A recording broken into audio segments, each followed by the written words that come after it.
Great.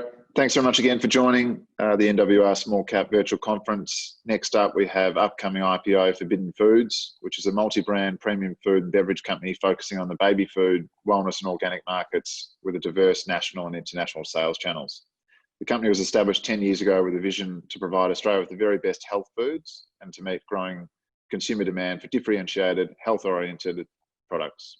Forbidden sources its key inputs locally, which allows the company to leverage Victoria and Australia's unique provenance through a paddock to plate or paddock to pouch brand story. CEO and Managing Director Marcus Brown joins us today. He co-founded Forbidden Foods in 2010 when he and co-founder Jared Milani recognised an opportunity to build a strong brand-led food business by introducing unique rice varieties into Australia and New Zealand. Marcus previously worked in the corporate risk management and international captive insurance teams at Aon, where he assisted multinational companies manage risk and insurance. Marcus, I'll now pass over to you, but before I do that, just a reminder to those that are on the call to ask a question, just to head to the Q&A button down the bottom and we'll ask them at the end of the presentation. Thanks, Marcus. Cheers. Thank you for the introduction, Simon, and welcome everybody. Forbidden Foods, we started about 10 years ago in the organic grain and health food space, basically before plant-based ingredients and foods became mainstream. So we started with our first offering, which was a black rice product. So we launched that first and then complemented that with various gluten-free grains such as quinoa and chia seeds. Now these are products that have become more and more mainstream. From there, the business did grow and diversify. We did get into food service, manufacturing, and also other value adds of our retail lines. So we did expand the rice range, the gluten-free powder and flour ranges, and from there we really encompassed everything, gluten-free and plant-based in terms of grains and seeds. The business itself, we built up a very resilient supply chain over the years. So we're focused on very good quality margin opportunities and products and business, not just going straight to, say, supermarkets and whatnot, and doing the whole sort of 18 months to 2 year range cycle sort of deletion side of things. So we did build a very resilient business. As you can see on this slide, we are BRC certified, so top tier quality control in terms of global food safety standards, organic certified across Australia and globally.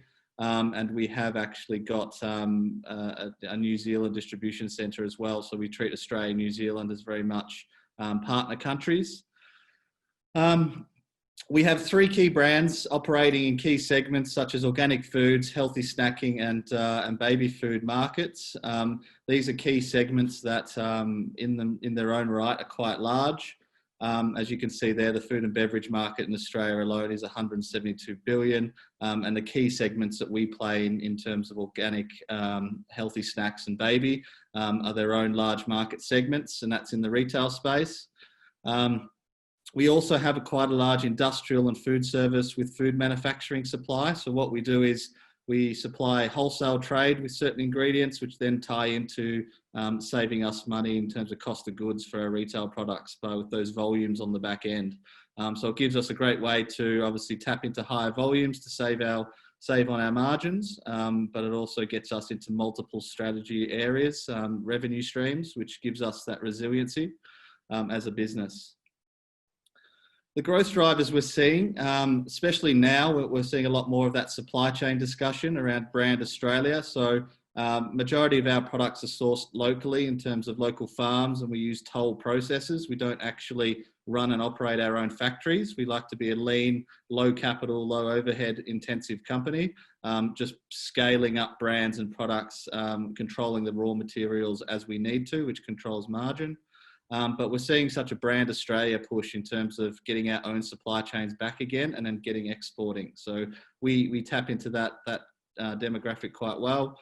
Population growth and the growing middle class income. So we're seeing healthy products now transcending down into middle classes. People are expecting healthier products, low sugars, alternative gluten-free grains, plant-based proteins and fibers. These are becoming mainstream expectations and not becoming specialty anymore. So we certainly cater for that in our product ranges. Aging population and health conscious consumers, obviously they're seeing a much higher percentage of an aging population now, and they're looking for products, food products that obviously cater for their needs in terms of the health benefits and ongoing, fibre and protein ability to provide. And health conscious consumers, which are always growing in terms of people being very savvy about what they're eating. The structure itself, as you can see there, we've got 3 key brands. The first brand, FUNCH, right in the middle, we acquired this business last year. They did protein ball mixes, pre and probiotic smoothies that were non-dairy, pea-based, plant-based proteins. And we've basically developed a range of baby foods, which are 100% Australian. We source the fruit from Victoria, we get it processed, and we actually control all the raw materials. So it's the first 100% sourced baby food for Australia and for export. Most other baby foods are all from foreign ingredients. Bellamy's, Bubs all use a high degree of foreign ingredients in their products. We're the first to go the opposite direction.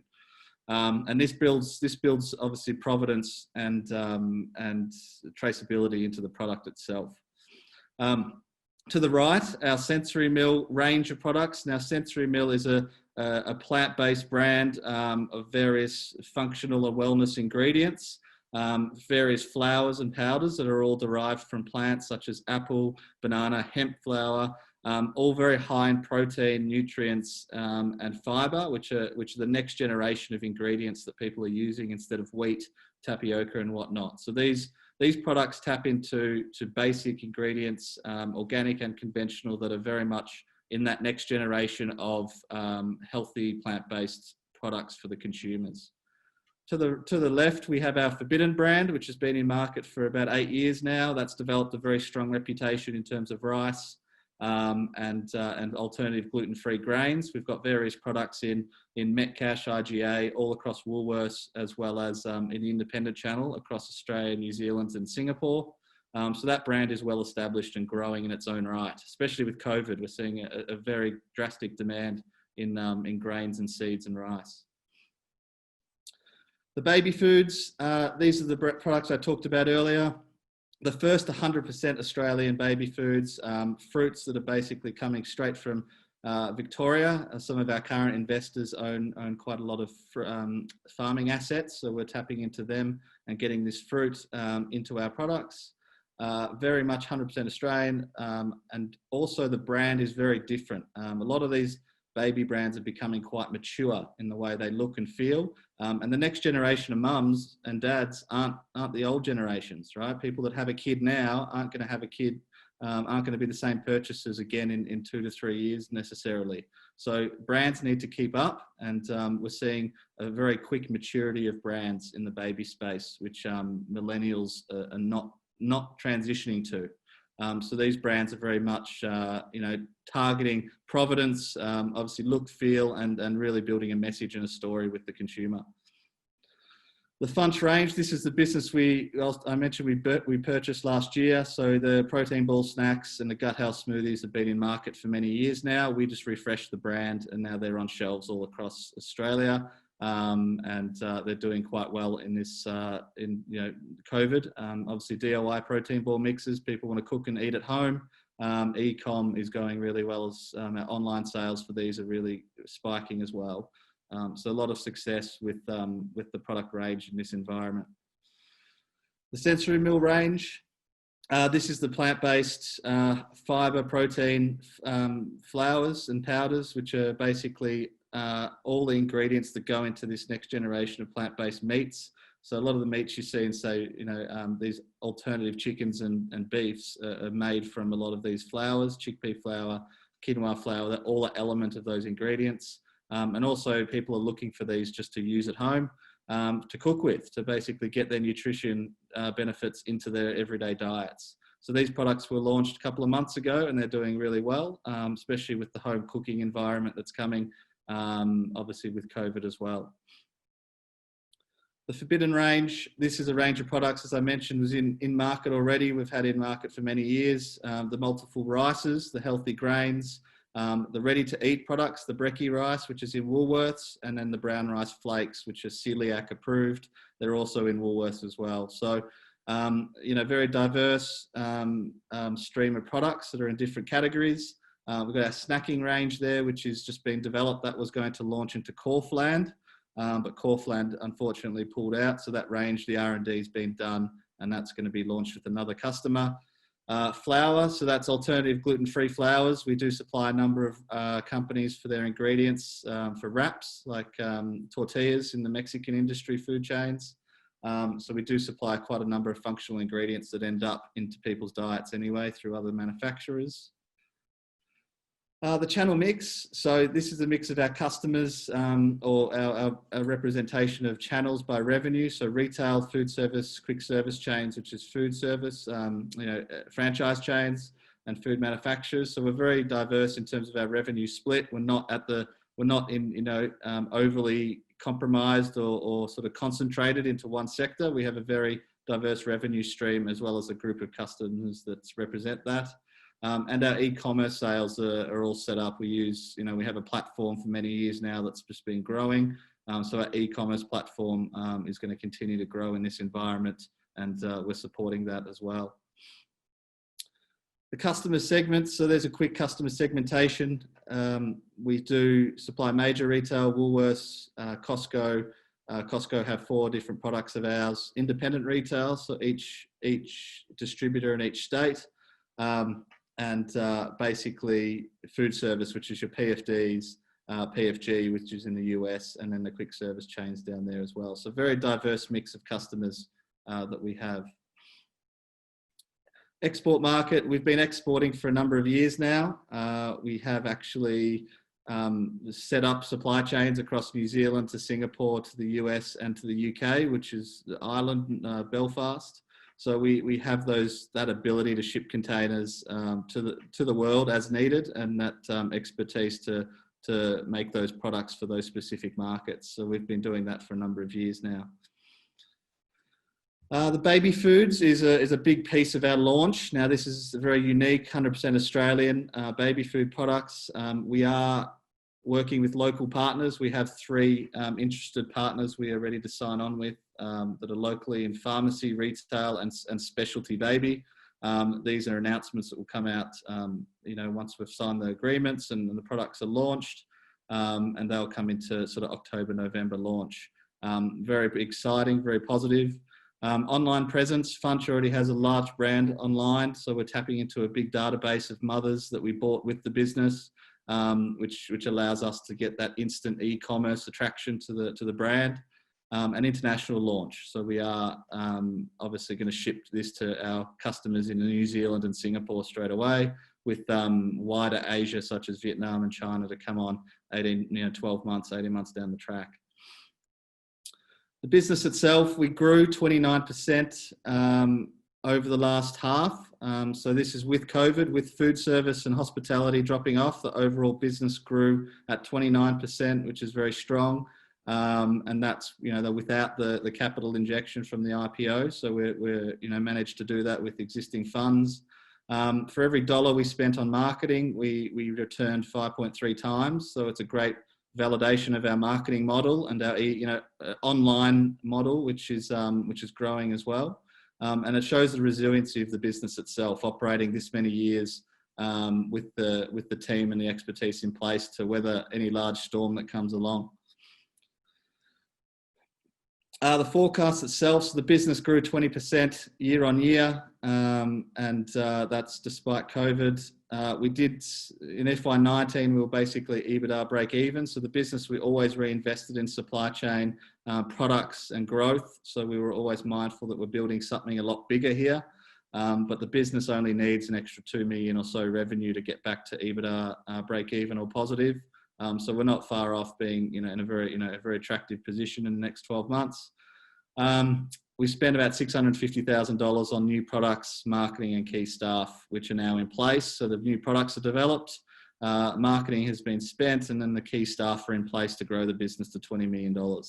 And then $1.3 million in non-recurring costs due to the convertible note, how that winds out in terms of accounting standards. So very, very easy one-off costs that disappear and leave the business in a strong position.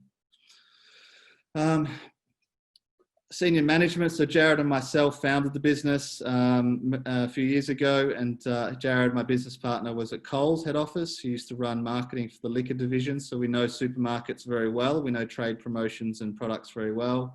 We have appointed a company secretary, Adam Soffer, very extensive ASX experience. Non-executive directors, we've put together a really strong board. Mark HARDGRAVE as our non-executive chairman, independent chairman, and then Colleen, our non-executive independent director as well. Both bring very wealth of knowledge in terms of their experience to ASX boards on Mark's behalf, and Colleen brings a lot of food experience from Kraft Heinz and large food companies. It's a very experienced board that's guiding us. The offer details: raising $6 million, 20 cents a share, enterprise value at $9 million with a market cap of 15. So that's just over 2.19 times FY20 revenue, which is, we believe, a very strong offer in the current environment.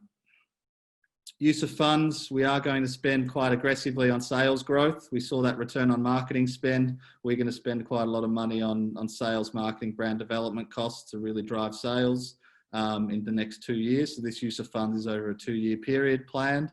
Obviously we're revenue generating, so the business is not going to be burning cash like a lot of other businesses in the space. So we don't anticipate to burn cash, and this money will go into revenue generating buckets.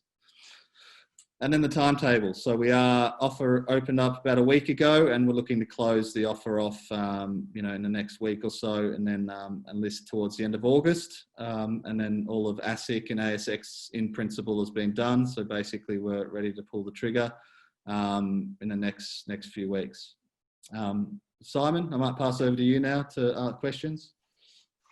Awesome. Thanks, Marcus. Where do you see the biggest growth opportunity between domestic bricks and mortar, online e-commerce and international? We see international and e-commerce. Our e-commerce channels have grown 10 times in the last 6 months. So we really are fostering a good ecosystem on our own brands online. So we'll continue to grow that. Retail will pop back. Retail will come back in the next 12 months, but it's just changing. There's a lot of stores we're seeing go to online models themselves, so we can still supply, retail bricks and mortar, but then their store becomes an online fulfillment for their own products. So it's just changing, but we're seeing online and international being large growth drivers for us. Do you view the existing cost base as one that you can leverage to scale up much bigger sales volumes, or will the growth in the business necessitate ongoing investment? So we did a pre-IPO raise about 6 months ago, and we did put the key staff. We did the R&D on the products, and we put the plans in place to get to at least $20 million with the resources we have in place now. So we won't be putting on a lot more headcount, and there won't be any large additional costs in the business to scale up now. Cool. Which of the ASX listed or private peer group would you view as your closest competitor? Do any of them run with a business model that you see yourself adopting over time, or is your model unique? Ours is unique because we are sourcing a lot of the ingredients ourselves directly from farms, and we engage, multiple toll processes to control the margins. So we aren't just going to a contract manufacturer and saying, do it all for us, like say Bellamy's or Bubs would do. We're unique in that sense, and really our competitors on ASX would be, probably companies like Wide Open Agriculture or Bellamy's, Bubs. A lot of the other food companies are quite mainstream, like Freedom Foods is obviously dairy and cereals. They're not really comparable as much. So there's really not many unique food companies on the ASX that compare. Someone's just asked, how will the Victoria lockdown affect your supply line?